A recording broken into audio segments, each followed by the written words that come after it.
would like to begin by acknowledging the traditional custodians of the land on which I live and work, the Gundungurra land and people. I pay my respects to their elders, past, present, and emerging, and extend that respect to all Aboriginal and Torres Strait Islander people. I also want to acknowledge the traditional custodians of the lands on which you, our listeners, are joining us from today. I recognise the deep connection that First Nations people have to this land, their enduring culture, and their commitment to the preservation and care for their country. This land was never ceded, and it always was and always will be Aboriginal land.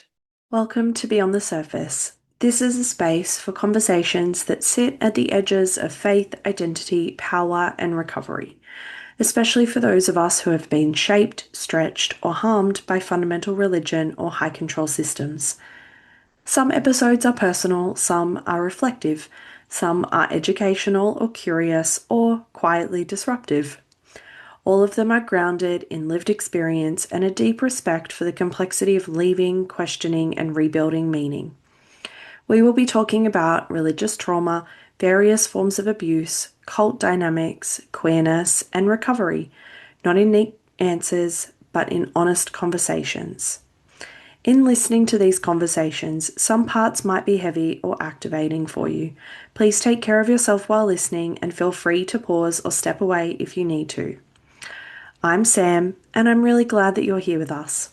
Welcome, Chris. Thanks for joining me. Thank you for having me. I feel like this interview's been a long time coming. I feel like it's Yes, taken it a while. has. Yes, it I has been feel a like good it one. was part of it was my fault because I just like had so many people I was reaching out to and like it just perpetually got longer and longer and longer. No, this And was then definitely my fault. This was my fault. well, we're not here to lay blame, but I'm just glad you're here. It's good. Me So too. for people who don't know you, where in the world are you at the moment? I live in Sydney. Beautiful. Yeah, Biddigal and Gadigal country. And yeah, that's, yeah. Beautiful. Lovely. I love to start these episodes with something super vague, Yeah. big, broad question. Where does your story start? Oh my gosh, where does my story start? A long way back, approximately 40 years. No, um, my story starts when I was a kid, I Hmm. think.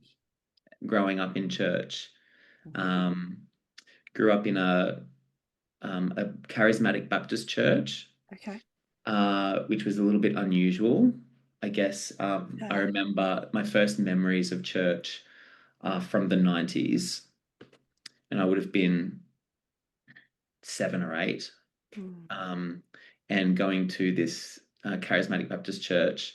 And I remember that it became quite controversial because this particular church was having healing nights, Oh, and it was in the paper and it was on the news, which was a big deal back then. I know now everything's on somewhere, but back then that was a big deal, yeah. um, because, people were, apparently being healed or going, yeah, something was going on. And Mm. I just remember being, um, I was talking to my parents about this the other day, just from a child's perspective, what it was like to be at a church where adults were behaving strangely, Mm. where people were being prayed over and they were falling over, and people were, roaring like lions, or were, they'd be being prayed over and they'd be weeping or screaming.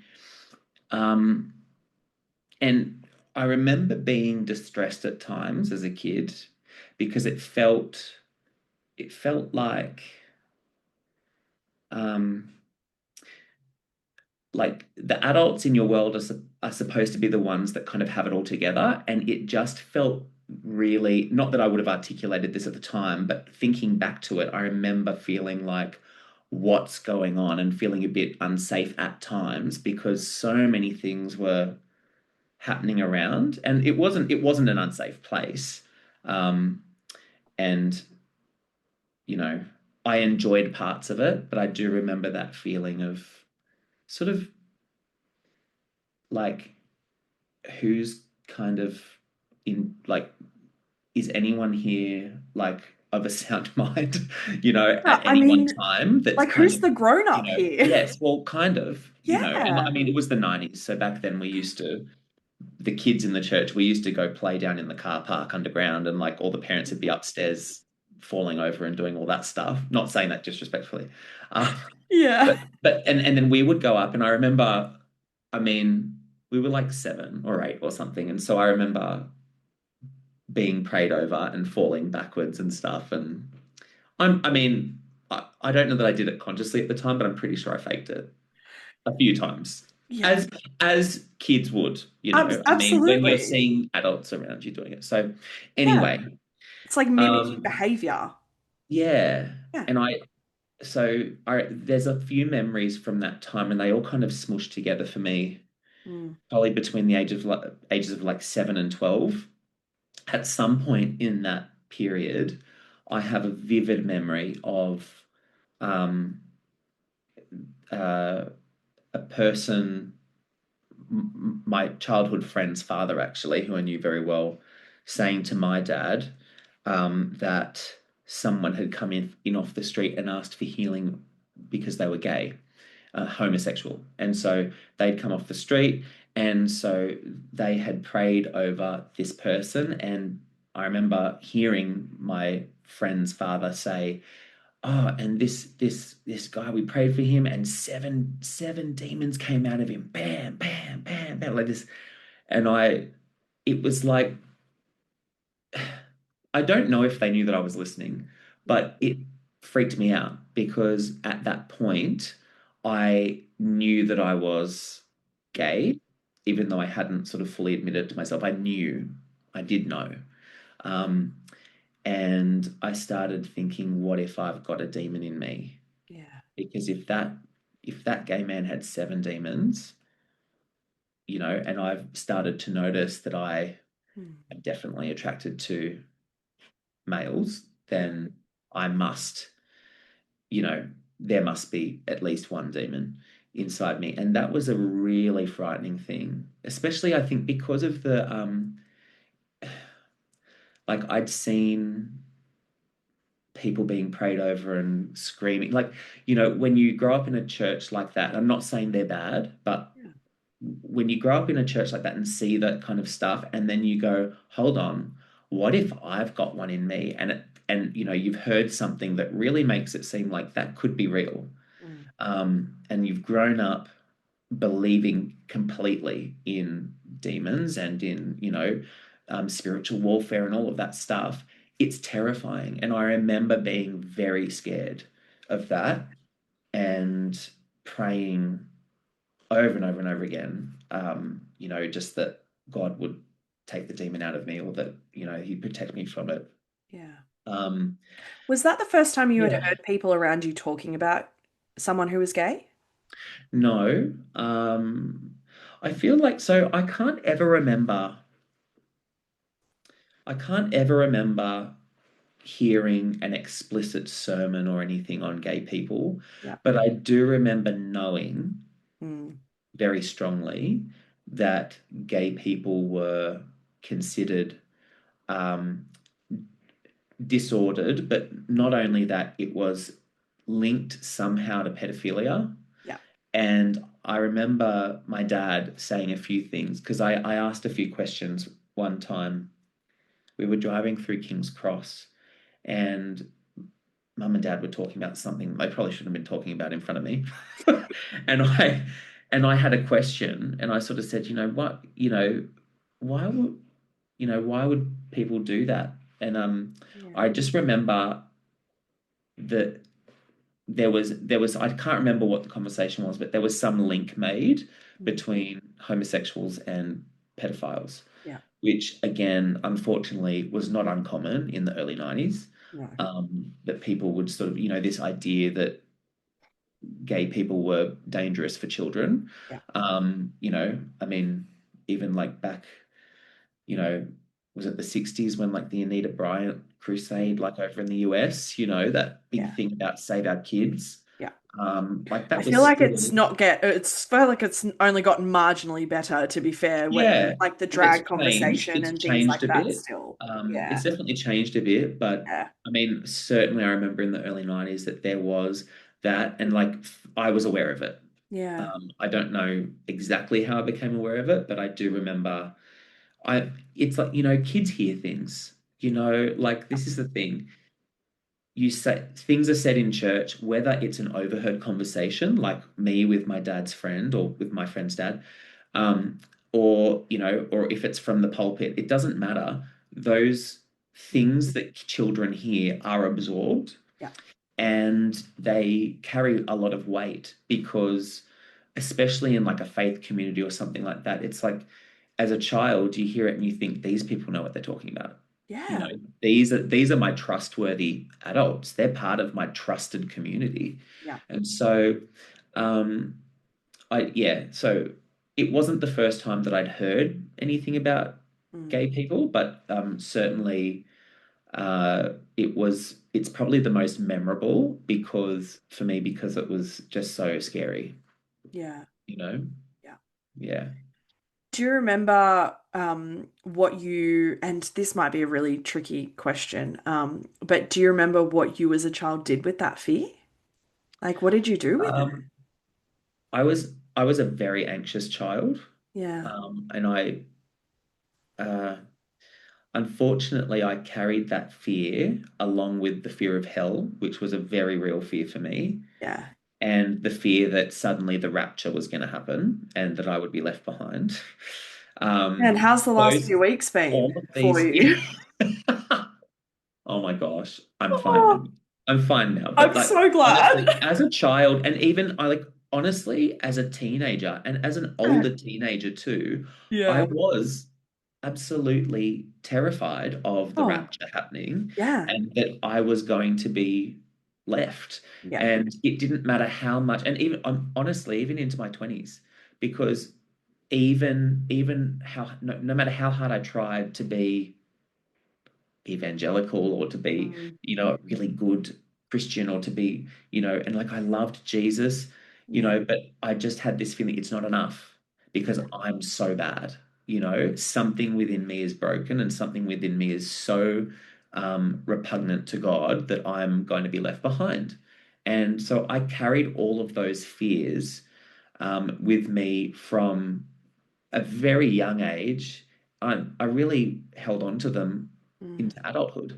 yeah. Um, and so I think what the way that kind of worked itself out for me was that I developed a really severe case of OCD Mm, that had a lot of religious uh, sort of religiosity attached yep. to it. Um, and like when I say severe OCD, I don't mean I was a clean You're freak. particular. No. No, no. No, I no. Yeah. mean, so I had the hand washing thing, but like I was washing my hands till they would bleed. Yeah. Um, and but beyond that, it was more than that. It was ritual praying, ritual, um, like sort of how do I say it? So I had like scripts that I Mm, would go through as ritual prayers or ritual rebukes of the devil yep. that would make me feel like, okay, if God comes back right now, I'll be okay. Do you Mm. know what I mean? But then, of course, 5 seconds later, You have to do it all over again. don't feel like I'm okay. I Yeah. have to redo it.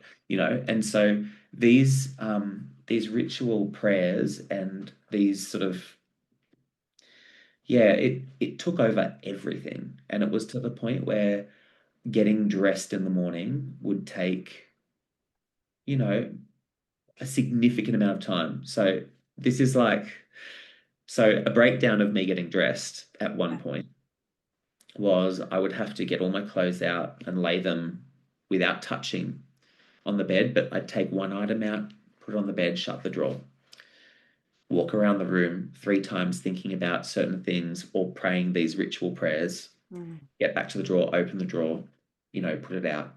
Do that. That takes ages.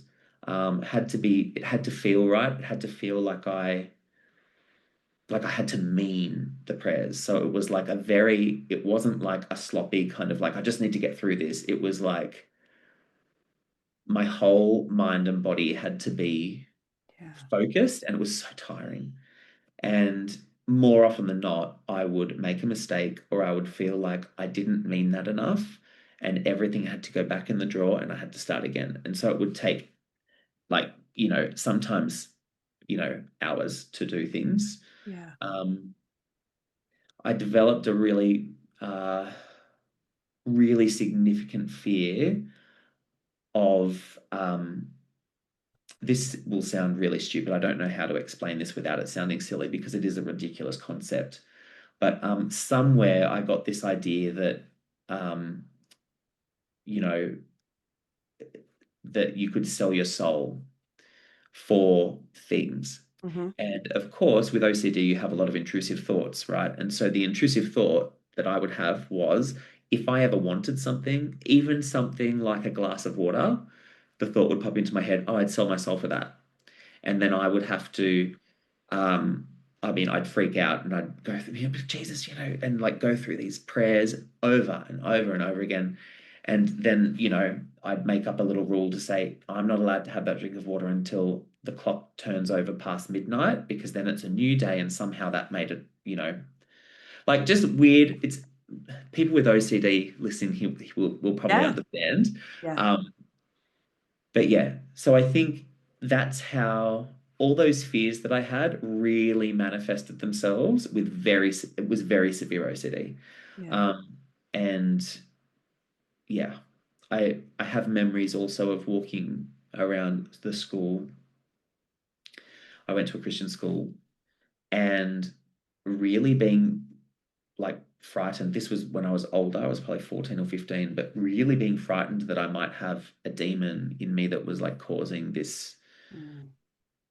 uh, broken sexuality, in me, and causing me to not feel like the way that I knew that I was supposed to feel according to everything that I'd ever known. Yeah. You know, um, I had grown up in a bubble, Mm. so and by that I mean I went to a Christian school. I went to church on the weekend. Yeah. All of my friends were Christian. And like when I say Christian, I mean active Christians, Yeah.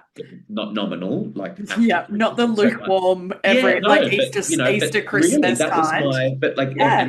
I went to a small Christian school where probably 90%, I reckon, of the families that put their kids there were evangelical Christians that were actively involved in Yeah. church and whatever else. So I really didn't have Mm. any outside input, Yeah. you know? And so my worldview was tiny, Yeah.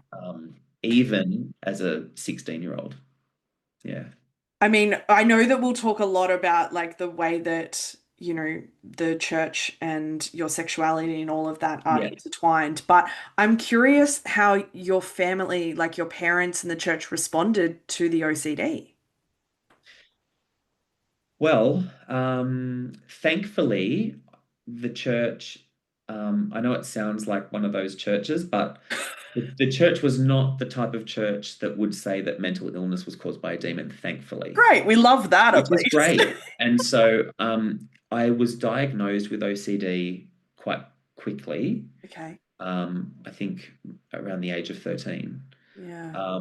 But I think because I wasn't able to be honest with anyone about my true fears, which were Yeah. about my sexuality, Yeah. um, I went for years going to see Christian counselors or psychologists, but really nothing helped because I wasn't able to be truly honest with anyone. Yeah. So it was largely unhelped.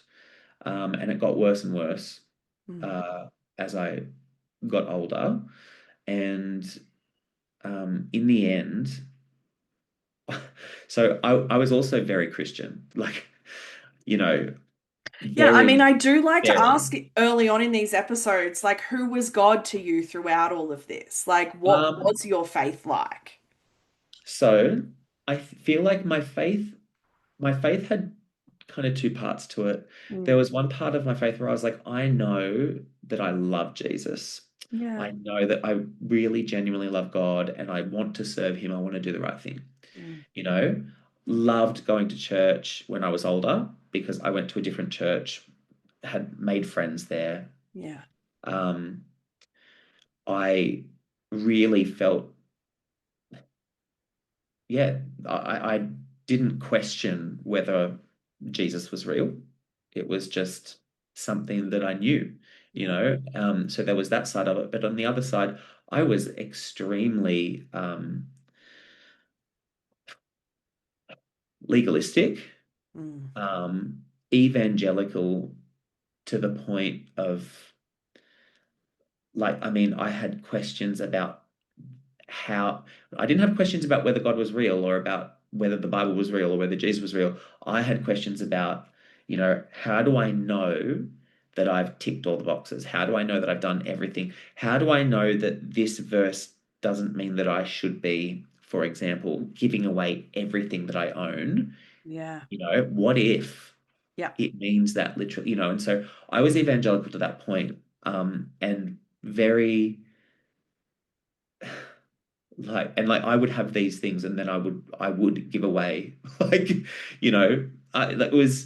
I was really full on, Yeah. and that was I was a weird child. I think I must have been a bit strange because I asked my parents at 15 if I could move schools. I didn't want to go to the Christian school anymore. I wanted to go to a public school because Don't I say you wanted wanted, to evangelize. yeah, Oh my I gosh. did.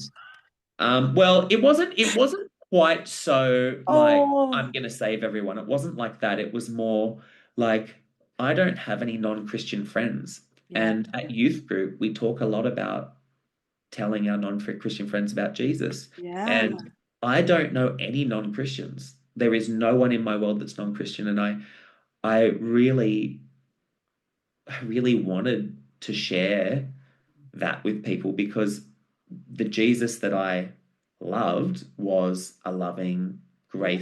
gracious God, even though I there was this other side of it that where I couldn't accept that for myself, Yeah. and God was a scary, angry God, but the God that I felt like I could share with people was this loving, beautiful, wonderful God. Yeah. Um, and I really genuinely wanted to share that with people. And so I asked my parents if I could go to a public school, and they were like, "Why?" I remember sort of telling teachers at the Christian school about that, and they were like, "Why would you want to go to that school? That's a rough school, oh, Chris, no, I don't think that'll be good for you," because I was gay. Yeah. I'm sure everyone knew it. Like, it wasn't exactly, you know, yeah, I wasn't straight acting. Let's just say Yeah. that. Um, and I was also this hyper Christian. So I was like this walking kind of, I Mm, don't know, like contradiction. yeah. But uh, but I think another part of that also, if I'm being truthful, was also that the OCD had become so uh, it had taken over every part of my life, and so kids at school had started to notice. Oh, Um, and I was doing strange things and actions during the day that were to alleviate, obviously, my anxiety and fears, but would have looked crazy, yeah. like walking backwards or like shaking my head, if I had a intrusive thought and shaking my head, like, obsessively. Yeah.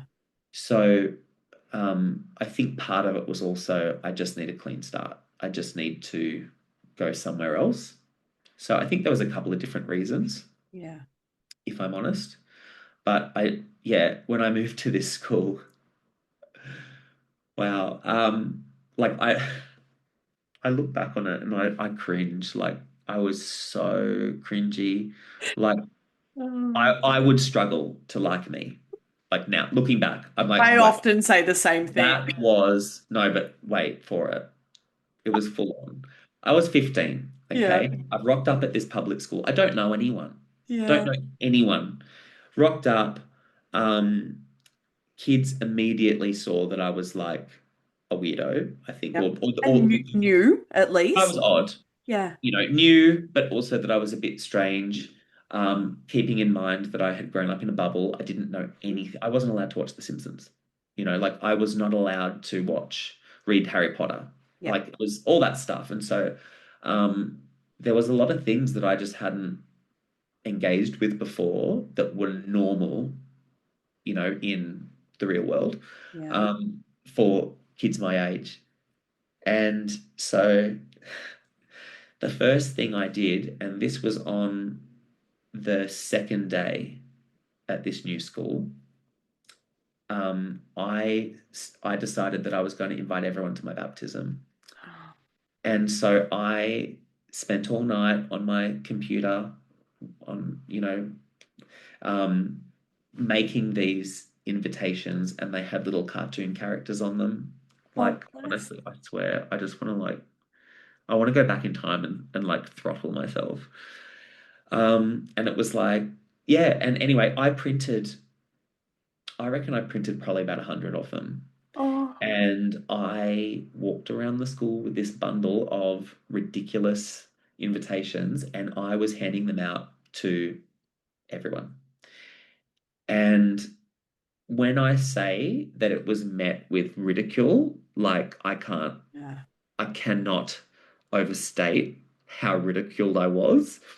And I was not confused, but I sort of thought, I really don't know how to make friends here. You Yeah. know, um, there were some kids that I recognized from, I didn't know them, but I knew that they were Christians because, or that they went to youth group because they went to a youth group from the church down the road from mine, and we'd done some United events. Yep. And so I recognized them and I was like, oh my gosh, they're going to be my friends. And it I learnt very quickly on the first day that they were the cool kids or in the cool kids group, and they did not want to be my friend at all. Oh, And they were embarrassed of me as well because I was saying that I was a Christian, whatever else. yeah. I think I got the nickname Christian Chris on like my first day of school there. Anyway, so handing out these invitations, I feel like we and might have actually been friends in high school, Chris. I, you would have pitied me. That's what it would have been.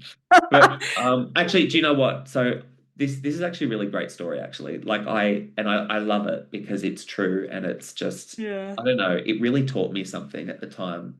I I remember my first day, I rocked up to science Mm. and sort of got left outside the room. Everyone else was already in there, knocked on the door, and they said, "Come in."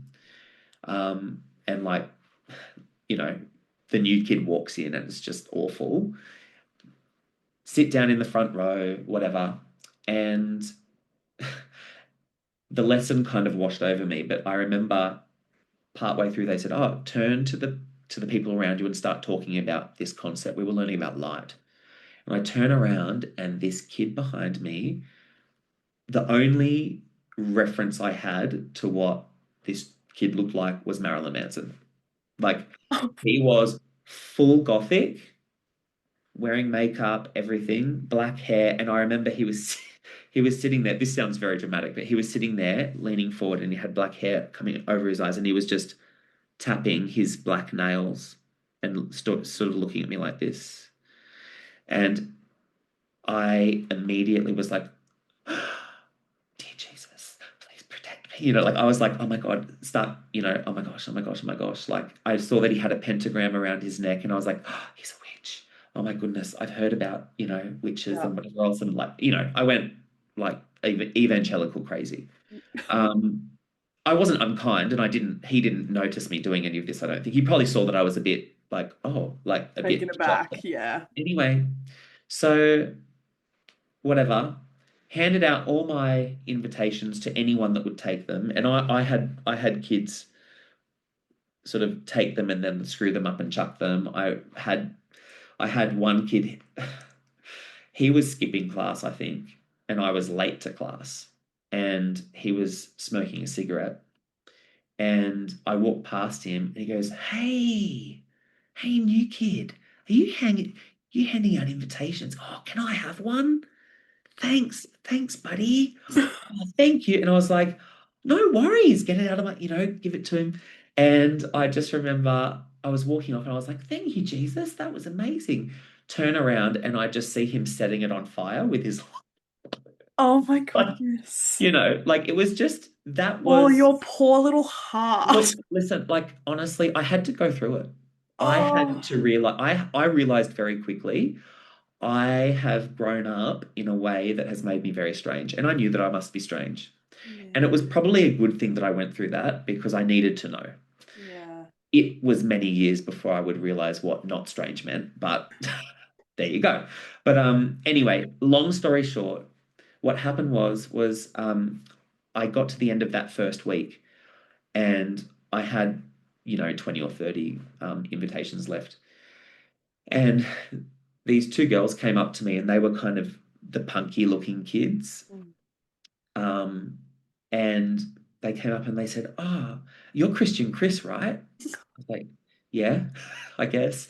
And they said, um, you're handing out invitations. Can we have some?" And by then I was like a bit wary and I was like, "Yeah, of course you can." Not getting my hopes up, gave it to them. And they were like, "Okay, cool, thanks, see ya." I didn't think anything of it. I found out later that those two girls had talked to their whole group, which included the boy that was sitting behind me in science, and had said, "That new kid, Christian Chris, is handing out invitations to his baptism. We should all go." And on the Sunday, they all showed up. Oh, They were sitting in the back row. There was six or seven of them. I can remember all of them, so I could count it but it's not important. But there was six or seven of them, and they watched me get baptized. oh, And I mean, they looked so out of place. It was so funny. Like they, yeah, they were like, and like, the Gothic kids showed up in this fabulous, I mean, amazing out, just the campus. It was like a shiny PVC black with on purple on the inside, I think, black, um, you know, coat that went all the way down to it. He had these huge boots on. He looked amazing. And, and of very out of course, place. has anyone seen anyone like this before in church? It was, yeah. But I was over the moon and I Oh, was just like, oh my gosh, like, wow, people actually came. And I've got this beautiful photo of us. Actually, I wish I'd brought it. I've got a yeah. beautiful photo of me with this big smile on my face, looking very, right after my baptism, and like these like punky gothic kids standing around me for this photo, and they became my friends. And so they were my friends through years 10, 11, and 12. And thank God for them. But it was very funny because the people that I thought would be friends with me, which were the Christian kids, wanted absolutely nothing to do with me. And these kids were so gracious, and I'm sure I was entertaining. They found me very funny because like they'd sort of go, "How do you not know what pot is?" Like, Yeah, or whatever. yeah. Um, I'm sure I was entertaining, but they genuinely liked me and they appreciated my naivety, and helped me to work out who I was, I think, Mm. you know. Yeah. Yeah. Isn't that a cute story? It is beautiful. So When you said it, lovely. I actually got a bit teary because I was like, that's actually so beautiful. And it's like, there's such a layer Yeah, underneath that of I like, know. let's not actually judge people Yeah, based on, outward absolutely. appearance and not 100%. expect, yeah, all of Yeah. that. So, Yeah. It um, was definitely, I mean, I learned a lot. That those 3 years, so year 10, 11, and 12, were the biggest learning curve of my life. It was like yeah, going from this Christian bubble out into the real world, and it was like the shock of a lifetime. yeah. Yeah. And Yeah. so what was those 3 years and sort of like moving out into, I guess, like the big wide world after high Yeah, school? What was that like for you in terms of like where were you at with your sexuality? What was that like internally for you throughout what we would consider like that identity forming? Like yeah, everybody's starting to have sex. yeah, People are talking about yeah, sex. Like, yeah. what was all of that Oh like? yeah, that was a shock too. Yeah. Um, look, I I knew I was gay at Yeah. that point. And I remember at 15 I went to a youth group, and there was a brochure at the youth group for um it wasn't Living Waters, it was a different ministry, but it was an ex-gay ministry. Yeah. And I saw this brochure on a table while I was there, and I very secretively picked it up and put it in my pocket and took it home and I read it. And I kept that in a drawer, kind of hidden. Mm, And I knew right then, I was like, I'm going to call them. If I'm still gay when I'm 18, I'm going to call them. And I'm going yeah. um, and Uh, so at 15, I knew that I was gay and I was quite scared of it. And Mm, I spoke to a pastor about it at um, actually at the first church, the Charismatic Baptist church. I went and visited and spoke to a pastor about it, and he prayed for me. And um, like, yeah, I guess I start like I that's when I like really started descending into the conversion practices movement, yeah. because I was engaging with materials, um, and even online, I was looking up, you know, ex-gay stuff to find out, how do people get healed? How do people change? You Yeah. know, so that was at 15. Um, at 16, I moved into year 11, went to a senior campus and met the first gay person that I'd met that was out. Um, and he was very handsome, and he was a year older than me. He was in year 12 and I was in year 11. Mm, And I developed a crush immediately, which was very difficult because I felt so guilty yeah. for it. But I was just so intrigued by this person, because he was the first person I'd ever heard say, um, like, he wasn't ashamed of being gay at all. And I didn't understand that, Yeah. because all I felt was shame, and all I felt was, and like, you have to remember too, at that time it was 2001, Mm, 2002, 2002. Uh, and, back then, there were a whole number of things that were not equal, even in law in yeah. Australia, for LGBT people.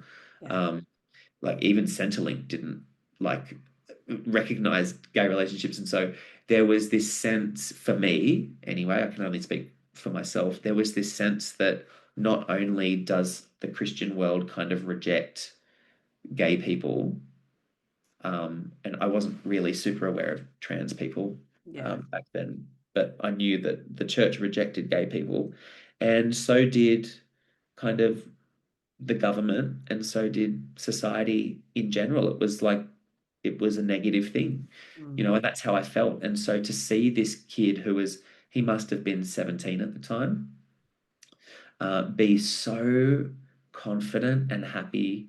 And I mean, I remember he used the phrase "my boyfriend," and I was like, "Whoa!" Like, yeah. what?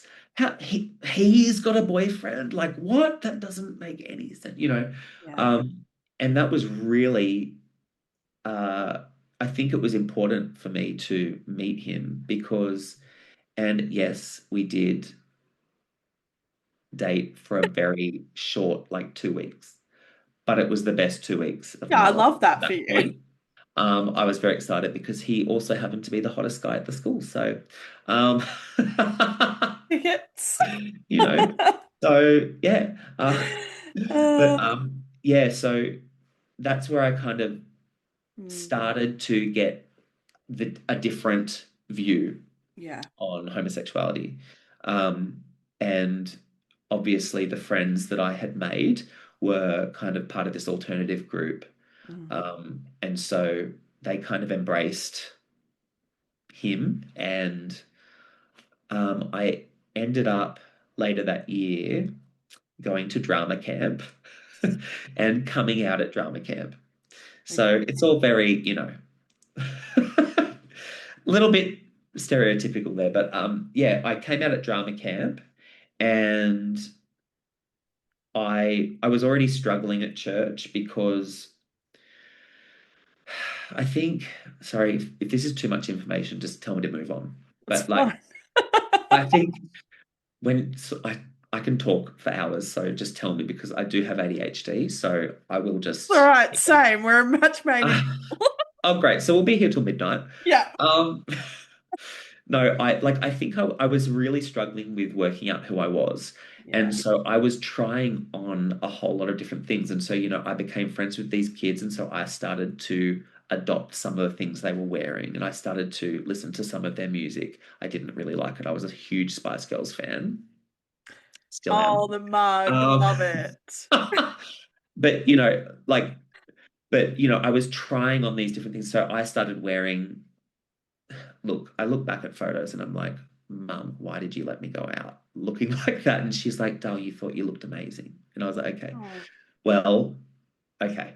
But I started going to youth group and I remember having some fairly negative reactions from some of the youth group leaders, Mm. um, just about how I was dressing and about sort of, yeah, I guess I was starting to feel like I'd always felt like I was only accepted at youth group and at church because I was such a good Christian and because I was more than the other kids there. Like I was like, I would put my hand up for everything. I was like bending over backwards, trying to get, I guess, really, I was trying to get validation that Yeah. I was okay and that I was a good person and that I was liked.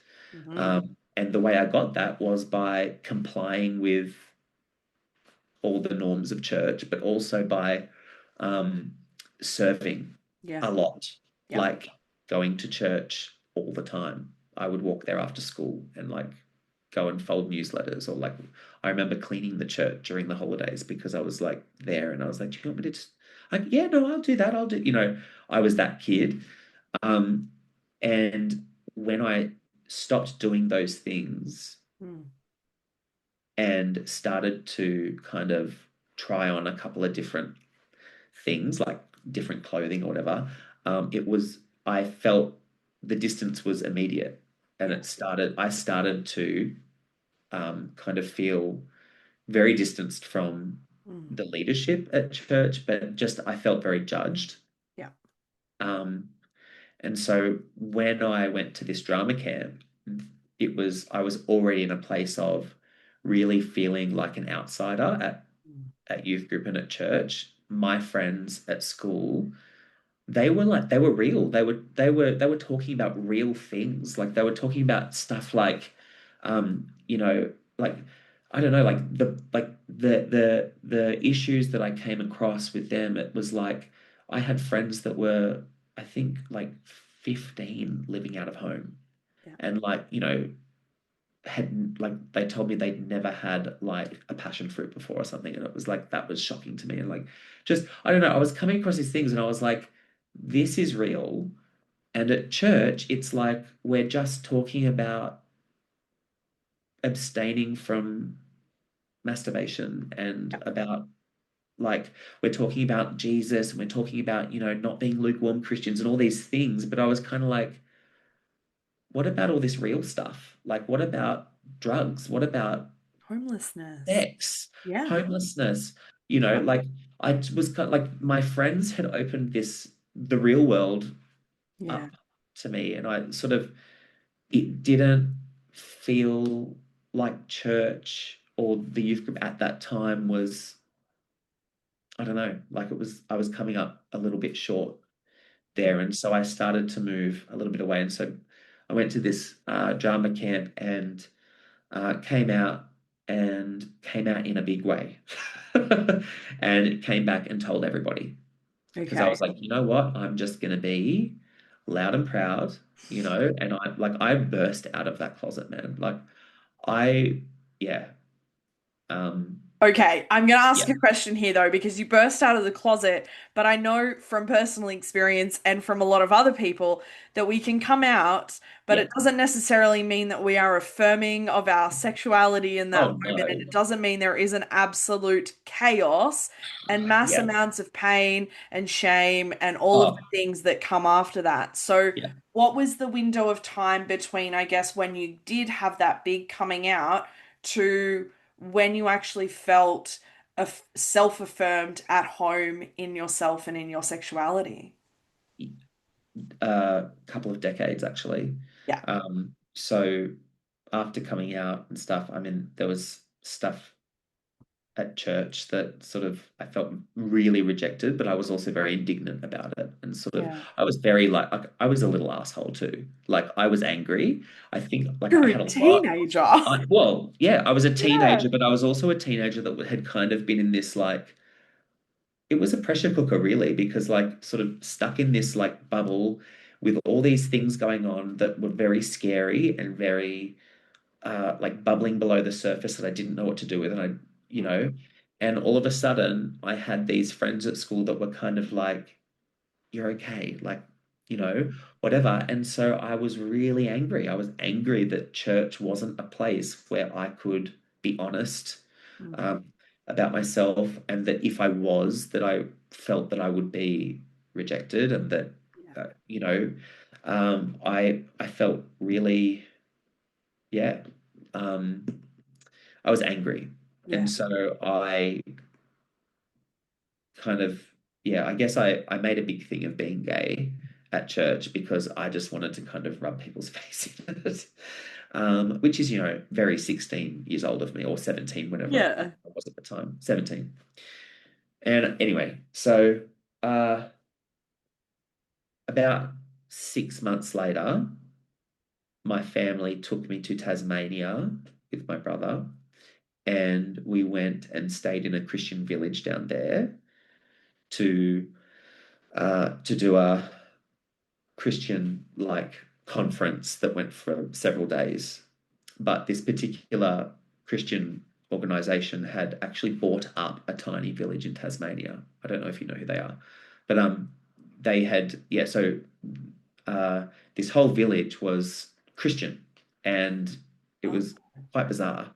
Um, they had like lots of rules that were called norms, and including like you know uh, times that we had to be inside at night, and like no alcohol, no cigarettes, no whatever.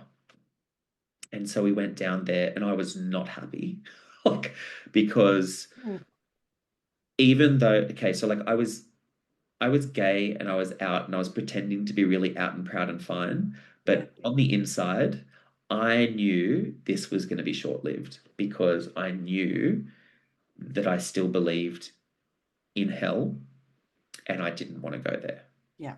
So I knew that at some point I'm going to drag myself back to church with my tail between my legs.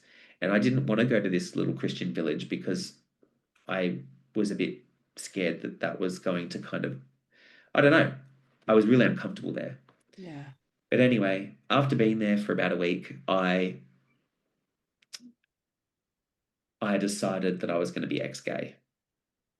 And I was congratulated by everybody there.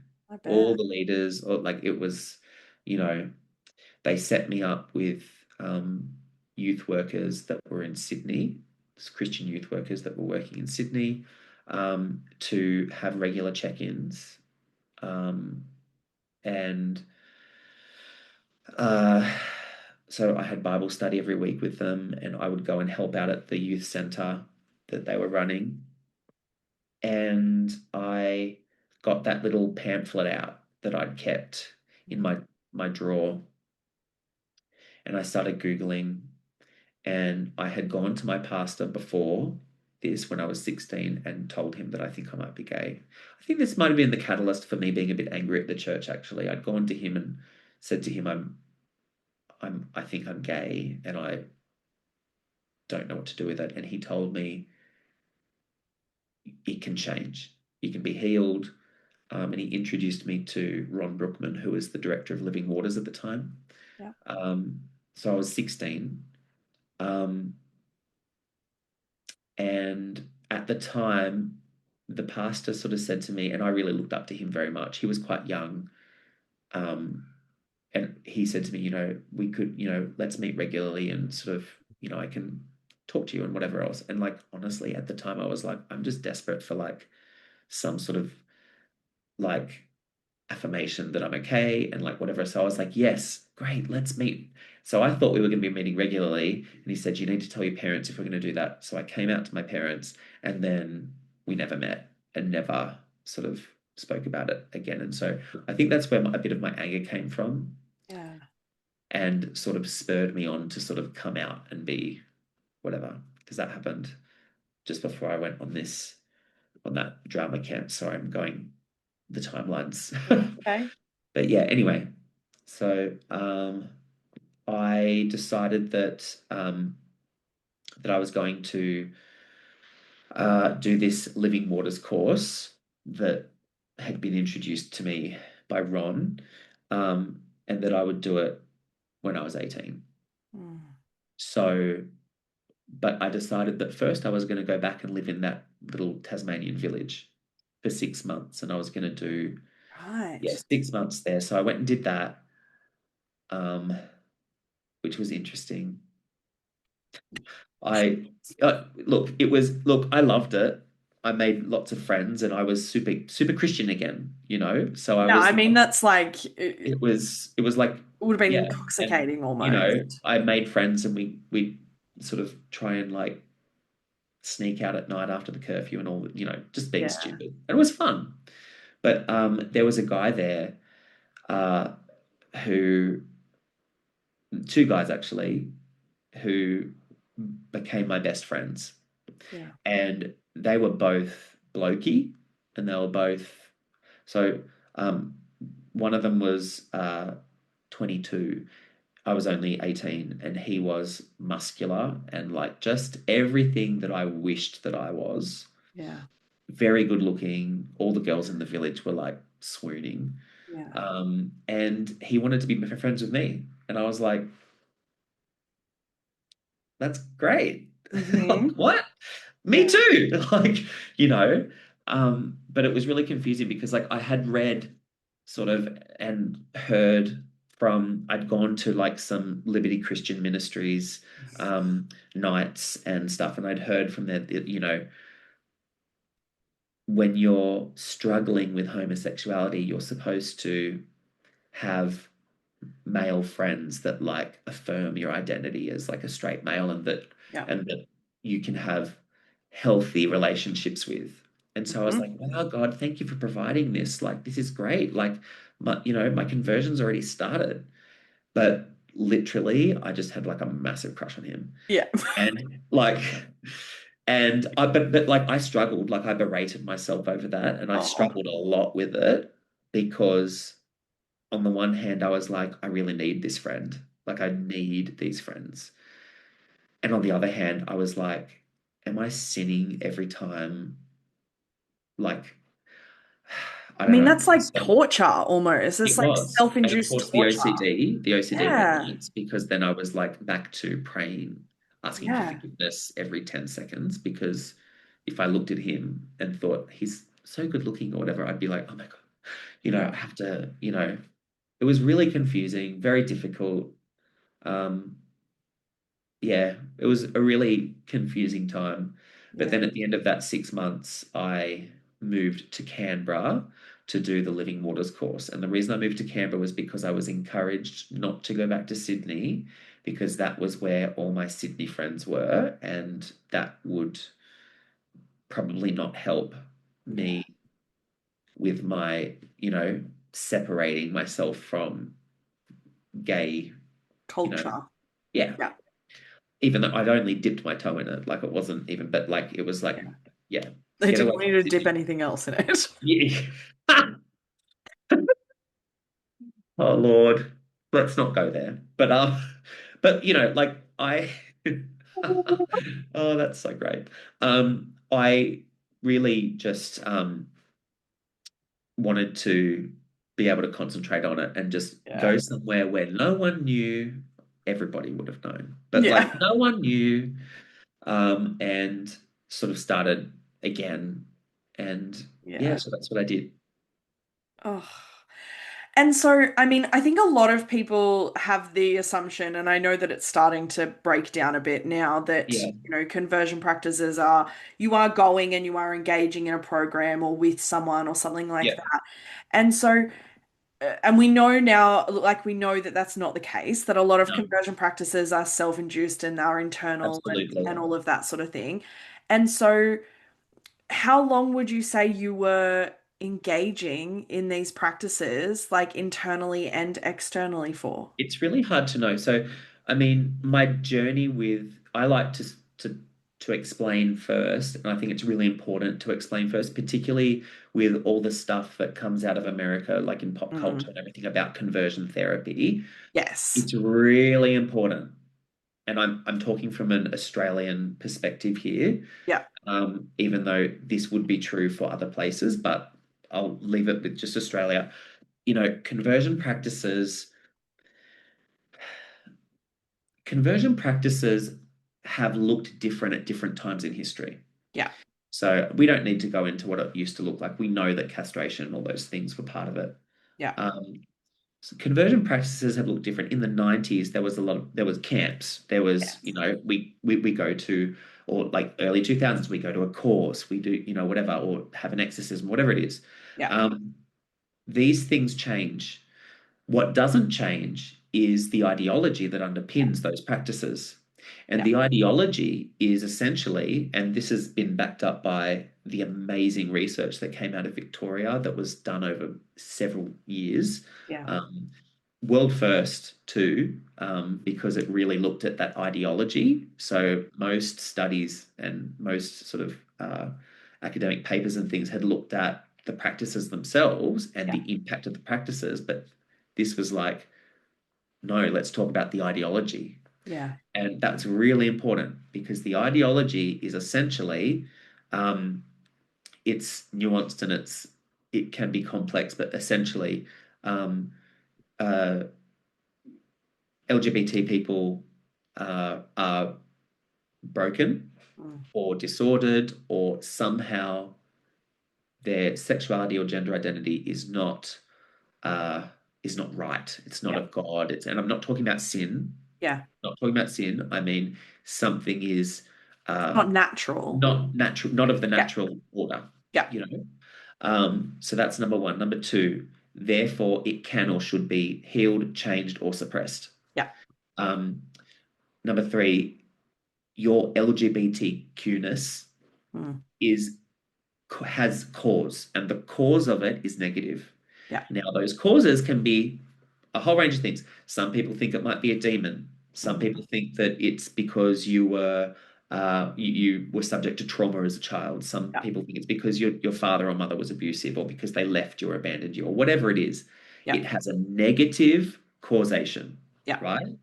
So um, and so the idea is if we tinker around in there and work out exactly what went wrong and what it was that Yeah. caused this problem, we can be healed or fixed or And fix changed, it. or Mm. we can suppress it Yeah. and we can suppress it more easily, or whatever it is. But there's this, that's basically, that underpins Mm. the vast majority of conversion practices, Yeah. this ideology. And so for me, I knew that in my Christian world, gay people were broken at, I mean, I want to say the age of 7. Yeah. Like I knew that. I just knew, and I knew that, they were disordered somehow. They Mm. weren't natural. They were not normal. You Yeah. know. So that was the start of. me kind of being indoctrinated with this ideology. Yeah. Fast forward to when I was 12 and I overheard that conversation about demons. Yeah. And I already know that I'm broken. I already know that I'm disordered and not normal and that something's wrong with me. And Yeah. so now I know the cause. It could be a demon, you know? Yep. And then I get a little bit older and I start to read some more materials and I start to engage with people online who tell me, oh, what's your relationship with your father like? Maybe that's why, you Yeah. know? And so what happened with me was I was a young teenager and I was already being encouraged to unravel the fabric of my childhood, of my home, of my family, and to really just pull at this thread that was ever unwinding and undoing everything to try and find where's the stitch that was wrong? Where's the bit Mm. that really stuffed me up? You know, was it dad? Was it something that mum did? Was it because mum? I mean, I remember when I was going to at one uh, night session that I was at, they said that it was suggested that if your mother didn't breastfeed you, that was an abandonment, and that could cause an abandonment wound. Yeah. You know, and I remember calling up my mom and saying, "Did you breastfeed me?" So you start engaging with these materials and suddenly you've got heaps of causation. You've got heaps of reasons that you could be Yeah. because it's all rubbish, of course, because it's all part of pop psychology from decades ago, or it's Mm. just made up crap. But it's so you start to really unravel and try and dig around to find the problem that can therefore either be fixed or can be examined or can be whatever, Mm. suppressed. Um, and so I was doing that at a young age. I was doing that at 14, 15, but Mm. really intensely doing it when I started at Living Waters Yeah. at the age of 19. Yeah. Yeah. So I can't even remember your question. That's all right. Me neither. Oh, love Half the it, love time I don't it. remember the question once it's out of my mouth. Um, I have so many questions. I want to know about living waters and like I want to get to the good stuff. I want to talk about like, you finding space to affirm your sexuality and the advocacy and all of that sort of stuff. Yeah. But also I want to know Yep. about living waters. Well, look, honestly, it's probably the least interesting part, I reckon, because Living Waters was a 6-month Yeah. program and it was once a week. We met. I've got I should have brought my book here anyway. Have a big manual, Do you still have basically. it? I've still got it. A Living Waters manual, and basically it's full of all of like what I would call conversion ideology. It's Yeah. just full of it. And so every week we would have to read a chapter beforehand. There was homework to do, so Yeah. questions and things. We'd come, we would there'd be praise and worship, and then we'd have a talk by someone who would be talking around the chapter that we'd been Yeah. delving into. And then, and like honestly, some of the things that I heard, it just, and like I was taking it so seriously, and I look back and I'm like, really, really. Um, but then we'd separate into boy and girl groups Mm. with a couple of leaders, and we would then talk about. We'd go around the circle talking about how we had stuffed up that week Yeah. or how we whatever. And I found it really frustrating because, and I don't say this with any pride at all, but like I never had anything to say because I was so, like, I was incredibly strict with myself. Yeah, the I OCD would did have. not, at that point, I did not even look at Yeah. guys that could be deemed attractive. Yeah. I had stopped, or I was having trouble watching television because what if someone walks in with their shirt off, that's going to be a big problem. So I was really careful about screening what I was watching.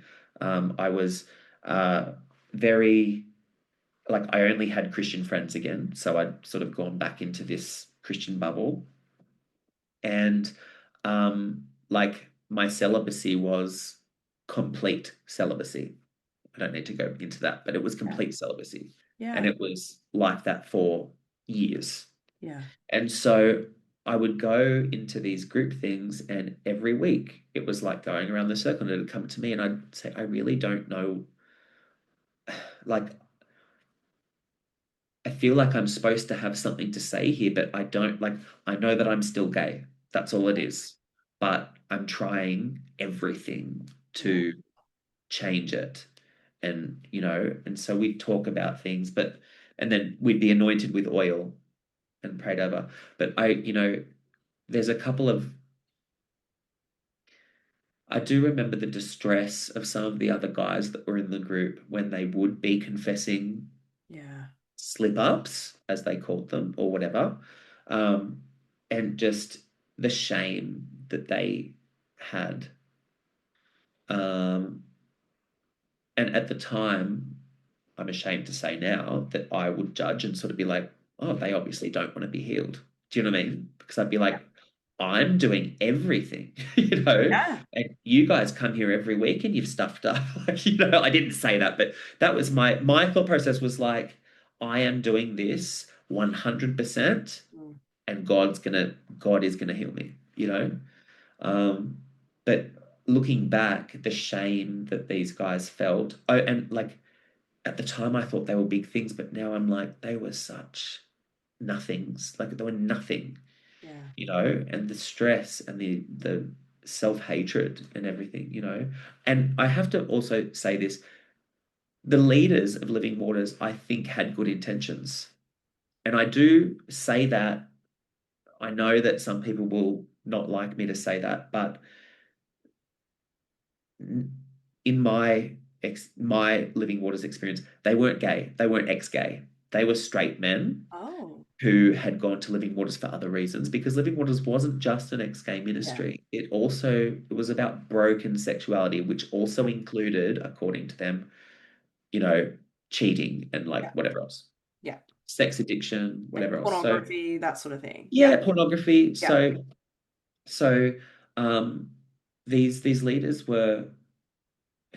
they really did care about me, Mm. and they believed that they were doing the right thing. They really believed that they were going to help me be free, you know, when in actual fact, what was happening was I was getting bound up further and further and further the whole time, as I assume everybody else was.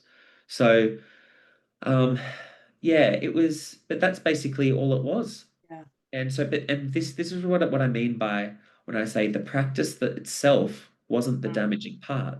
It Yeah. was the ideology that I was exposed to, but it was the fact that I'd been exposed to it for such a long time before that that Mm. I was then ready to just eat it all up. You Yeah. know, I was primed for it. Yeah. Like from such a young age, I had already absorbed it all, I believed it all. And so I was, you know, Kind of it was a very hardwired into your slippery sense of slope. self. Yeah. Well, and like people say, oh, why shouldn't adults be allowed to choose to do this? And I always say, because It's not a the only choice. reason the only reason an adult would choose to go through conversion practice is because they have been doused in an ideology that tells them Yeah. that they're broken and that they need to be fixed, or that they need to suppress something, or that they need to do this, and they believe it. Yeah. Over time they absorb it, and I'm also aware that not everyone that hears conversion ideology absorbs it the Mm. same way. Yeah, I absolutely. mean, it's always amazed me. I've met over the years now. I've met a number of Christian queer people who, you know, they say, I'm not a survivor of conversion practices. And I say, okay, but you grew up with the ideology, didn't you? I said, yeah, but it just never stuck. And when I was older, I just Wild. left. I just left the church, and I sort of thought, far out. It really, there is a difference. Yeah. Some people, unfortunately, I'm one of them, they hear these things, and like for whatever reason, it's true and they absorb it, and the things they're hearing are about them. Yeah. You know, I'm broken. I started to see myself Mm. through this lens. Yeah. And then there's other kids that might hear this stuff for 5, 6, 7 years, and they turn 16 and they go, you know what? I don't want any of this. And they leave and they Yep. go and be happy and queer and whatever. You know, it's amazing to me. Yeah. And like even people who have gone through conversion practices or conversion therapy, Yeah. who maybe their parents wanted them to go or made them go, but it's like some people didn't absorb the messaging in that way. Yeah. And those people are better off Mm. mentally, of course, Yeah. um, than those who for whom the message is really stuck and sunk in, Yeah. you know. But it's a very interesting, it's so interesting, like, um, yeah. Anyway, forget what I was talking about. It's okay. I mean, I love this is why I like having casual conversations with people because we get to just jump around and there's no like Yes. linear need for it to follow a structure. Yeah. You said that Living Waters was the least interesting part Yeah. of that. Why did we say that? Because look, yeah, look, there's parts of my story that probably people would think, oh my gosh, this can't be real. Like, honestly, this, Yeah. what? It's so colorful. It's so ridiculous. I like, I have had some really weird experiences Mm. um, in my Christian life. Yeah. Part of that was, after leaving Living Waters, I, about a year or two later, I joined a Christian ministry that was a band, quite a well-known Christian band. And my journey as part of that, as someone who was still putting themselves through conversion practices and really, uh, you know, um, was wild, Yeah. was wild. And part of me is still frightened to talk about it because I don't want to anger people and I don't want to, you know, um, but it was, yeah. Yeah. I hope that one day I can and that I'll be able to talk about it more openly, but it just, yeah. Mm. Um, yeah. And there's other, I mean, I tried everything. I really did try everything that I could get my hands on to change. I tried, obviously deliverance ministry, which is kind of like, you know, uh, exorcism, but for um, uh, oh my gosh, Protestants, Yes. like Protestant exorcism. Yeah. Um, which, of course, I was scared that something was going to happen. Nothing did. Mm. Um, but like I remember being on the road with this band and like I would particularly if we were at a Pentecostal church because I thought they believe in healing, they believe in like whatever. So I'd I would write anonymous prayer requests Mm. about myself. I didn't write my name or anything, but just anonymous. Yeah. Um, pop them into the thing so that I could make sure that I was getting prayer from every church that we went to. And we went to so many churches, and so like I would do that every now and then. I'd just to whatever. But my OCD was nuts. I was like, it's it's like my OCD got 100 times worse with the conversion practices because I was like so hyper vigilant. Like OCD, it makes you hyper vigilant about Yeah. things. You're hyper vigilant about, I don't know, the way you move, the number of times you step, the whatever. And so my hypervigilance really turned uh, to uh, to have like it was about sin, Yeah. and it was about sexuality. I was I thought I felt very deeply that my sexuality was so broken and so wrong that that anything sexual or anything that could be uh, remotely like related to attraction or you know whatever was evil and was from Satan. Yeah. And so I became really uncomfortable with my own body, Mm. without being TMI. I remember uh, I so weird. I had OCD, right? So I wanted to shower twice a day. But I also struggled very much showering because it would mean I would have to touch my body. Yeah. And I was often like terrified that I was somehow sinning by washing myself, Yeah. you know, um, not doing anything else, just washing myself. And like so I would be, you know, hyper vigilant about how I did that and like all sorts of things. And um, yeah,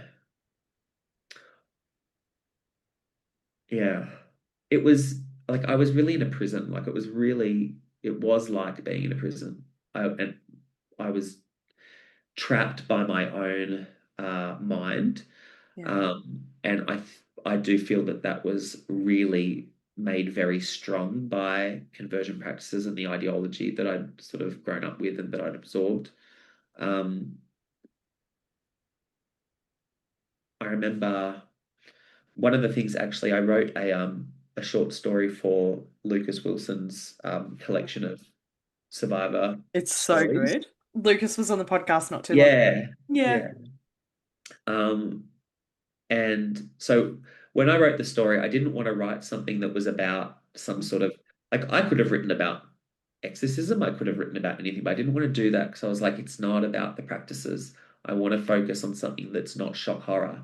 And so I was Yeah. like, I'm just going to write about my experience as part of that band and just focus on one evening that was basically the story I wrote was basically a typical experience that I was having on the road.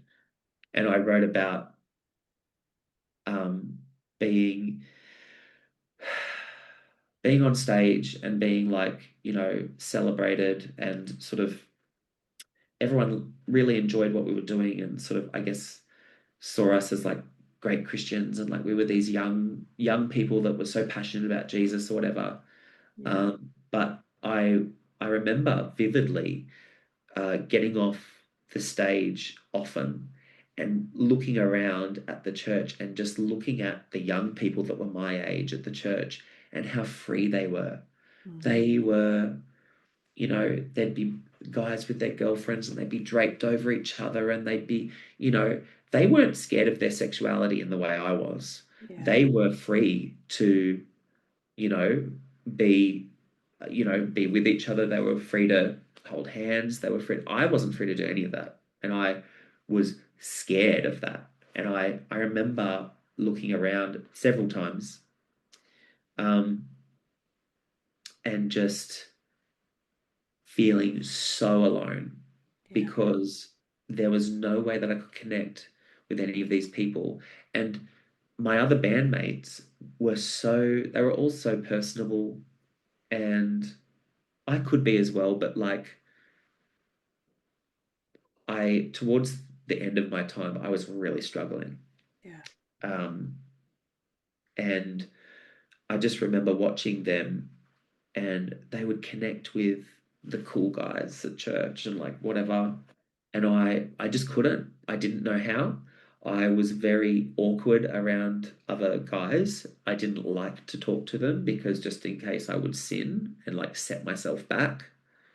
And I remember this is what I wrote the story about was I would often um, excuse myself from conversations and go and hide in our tour bus. And I'd be sitting there and I'd be obsessively praying, Yeah. asking God to take it away, asking God to forgive me, asking God, to just, if I'm gonna do this ex-gay thing, and if you're not gonna heal me yet, how do I live like this? How do I still have friends? How do I still connect with other people? Because I was really losing it. I was losing it.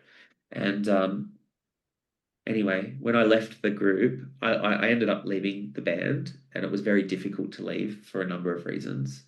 Um, I knew I had to, and I wanted to desperately, but like there was a lot of legalistic reasons and whatever else that I had stayed for over 2 years, Mm. and I was really unhappy, and came out of that, went back home, moved back in with my parents, and I tried to find a church, and I was like, I can't connect with people. Like it's like I'd lost in becoming so hyper vigilant and so obsessively asexual Mm. and obsessively like uh, I guess repelling males in Yeah. general. I couldn't like I didn't know how to like make friends, and Yeah. I was back where I was when I was 15 and walking into that high school and not really getting it, not knowing what to do. And I remember watching a movie actually. When I came out, I was like, I need to start watching movies again because I'd been watching Little House on the Prairie like a lot because I knew that it had nothing in it that was gonna like, that's Nothing crazy, tempting in but there. I watched that like a lot because I was, yeah. Mm. So I watched Moulin Rouge, and I was in tears by the end of it because I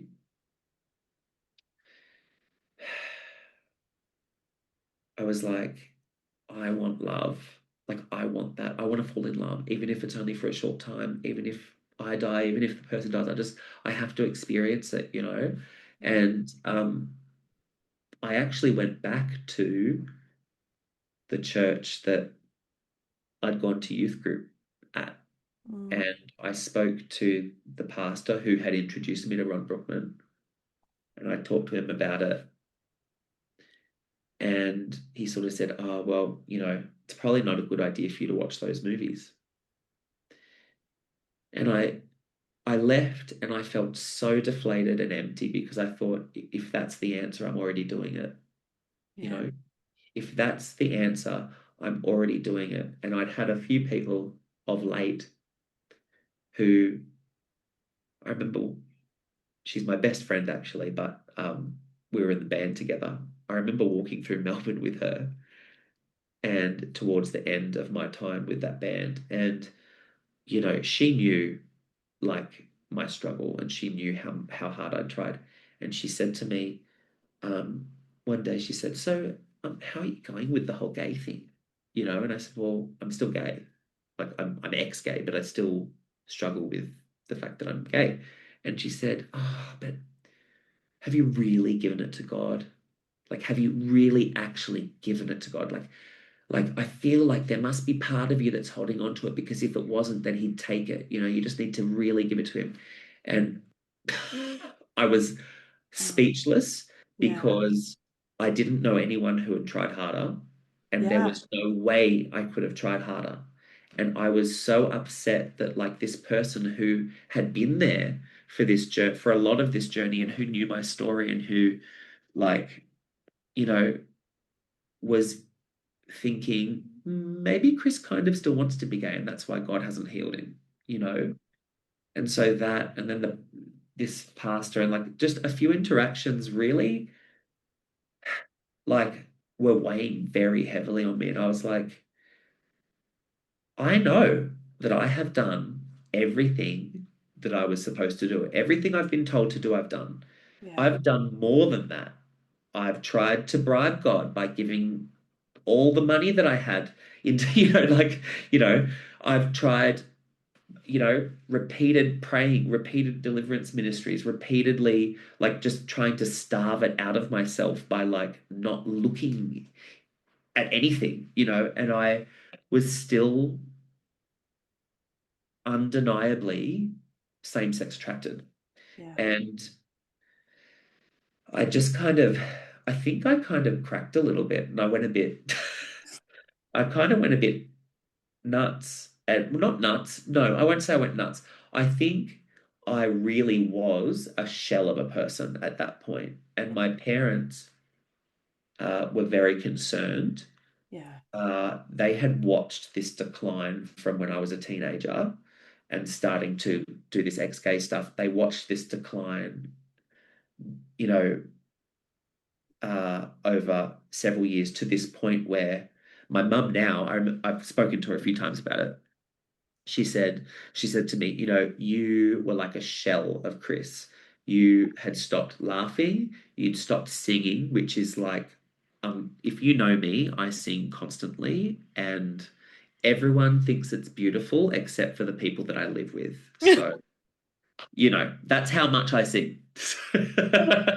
They live with you, so I'm they have joking, to I'm just joking, deal with it. but like I sing constantly. Like Yeah. I walk around work singing. Like it's just I can't help it. It's just something I've always done, even when I was a kid. I remember working at KFC and I'd be out the back Mm, washing scrubbing the things, and I'd be singing at the top of my lungs because yeah. I don't know, just did. But I'd stopped singing, stopped laughing, wasn't making jokes anymore. Which again, that's like central to my character.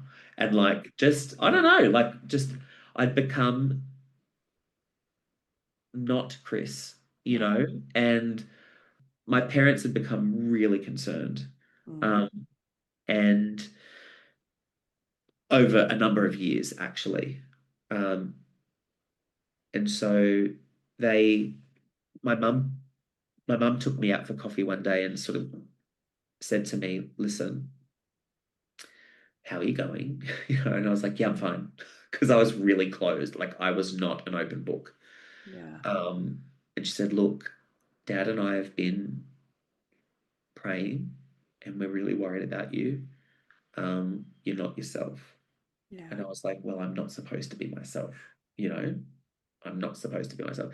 And she said, well, about that, we've been researching and we've been doing a lot of thinking and reading over the last few years, and we don't believe that anymore.